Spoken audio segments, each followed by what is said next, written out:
Hi, I'm Dr. Mrinalini Sharma. I'm a plastic and cosmetic surgeon practicing in Estiva Cosmetic Clinic, Saket. So today I'm going to be answering one of the most common concerns a person has when she or he approaches me for a rhinoplasty. Doctor, what is going to happen after my nose job? So the nose, as we all know, occupies a very central position in the face. So it's but obvious that if one is contemplating a rhinoplasty, he or she is scared as to how it's going to turn out and how are the weeks following the surgery going to be like. So the first thing I counsel whenever someone approaches me for this surgery is that rhinoplasty is not the kind of surgery which you can hide from people. So there is going to be a recovery time, there is going to be swelling, there's going to be a time when the nose is looking really bad, and there are going to be days we're going to regret getting it done. So unlike all other plastic surgery procedures, or I would say majority of plastic surgery procedures where the results are almost instantaneous, rhinoplasty takes its own sweet time to show results. So some things, depending on the concerns of the patient. So suppose you have a hump, you will see that the hump is gone as early as at the time of plaster removal at 1 week.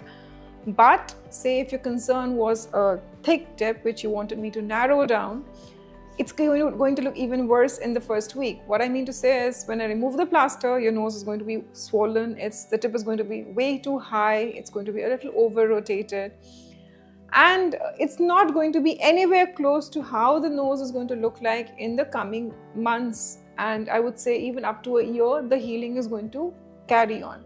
So first and foremost, you're thinking of a rhinoplasty, don't get it done very close to a social event important to you. So if a sister's marriage is coming up, don't get it done, please. I want you to get these surgeries done when you have nothing important coming up for the next 2 months at least.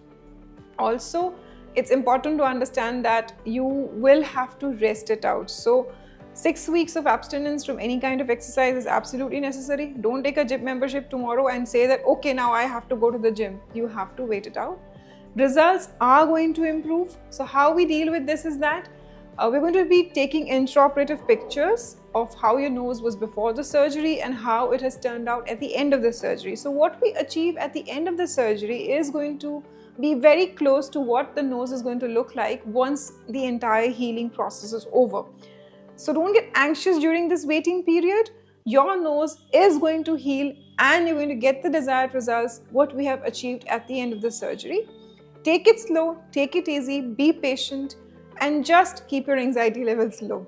Another thing which I would want to emphasize is that every person has a different skin in terms of skin thickness, specifically when you're talking about the nose. So a Caucasian nose is going to heal differently. An Afro-American or an African nose is going to heal differently. An Indian nose or an Asian nose heals totally differently.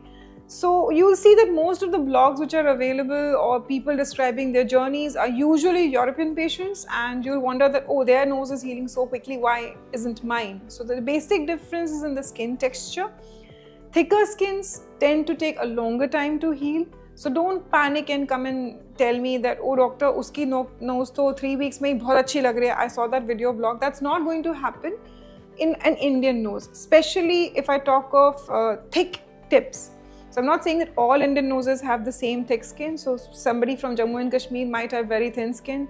Again, girls tend to heal faster, men tend to heal more slowly.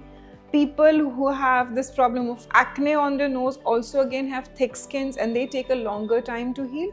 What I'm trying to emphasize is everybody has a different journey. I'll be guiding you before the surgery as to how your journey is going to look like.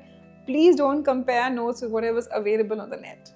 I hope you found this video useful. If you have any further questions regarding rhinoplasty, please drop them in the comment section below. And if you or if any of your friends is contemplating rhinoplasty, do watch this video and subscribe to our channel for more such videos which we'll keep updating on our plastic surgery channel.